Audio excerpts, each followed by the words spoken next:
হয়েছে 50 বছরের বেশি সময় পার হয়ে গেছে, তাই না? এই বেশি সময় পার হওয়ার পর লুটপাট কিন্তু কমে নাই।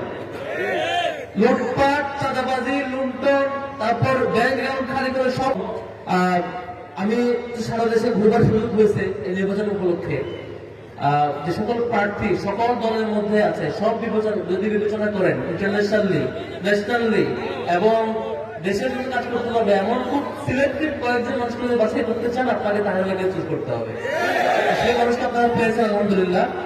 আমি আমার অবজারভেশন বলে শেষ করবো ইনশাআল্লাহ।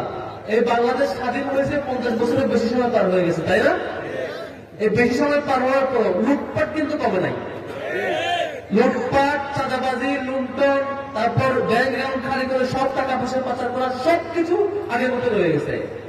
এখন নির্বাচন হয় নাই, অলরেডি হিসাব করছি, টিআইবি রিপোর্ট পাবলিশ করছে যে বিএনপির যে কজন প্রার্থী তার মধ্যে 59% প্রার্থী হচ্ছে খেলাপিতে ভুক্ত। তার মানে আগামীবার তার ক্ষমতা আসলে ব্যাংক লুটপাট করবে। কারণ আপনি যদি অলরেডি খেলাপিতে থাকেন এমপি হওয়ার পর করবেন কিন্তু বোঝাই যায়। বর্তমানে সকলে আমি যেটা মনে করি এই দেশে যারা এমপি নির্বাচিত হবে তাদের কাজ হচ্ছে বিচার সালিশ করা না। আমাদের এমপিরা কি করে, গ্রামে গিয়ে কার সাথে কার কি মারামারি হয়েছে, কোথায় কার সাথে জায়গা জমি ঝামেলা হয়েছে, এগুলো সমাধান করাটা এমপির প্রধান কাজ হয়ে যায়। আমার কাছে এমপির প্রধান কাজ এইটা না। এমপির প্রধান কাজ হইল এই দেশের সকল রিসোর্সকে, সকল মানুষকে, এই অঞ্চলের সকল মানুষকে কর্মক্ষম করে গড়ে তোলার জন্য তিনি সক্ষম হওয়া লাগবে। খালি চাপাবাজি করবে, দলাবাজি করবে আর টুকটাক নির্বাচনের সময় গিয়ে হাত বাড়াবে, এটুকু ব্যক্তি এমপি হয়ে লাভ নেই। চেয়ারম্যানও পারে, মেম্বারও পারে।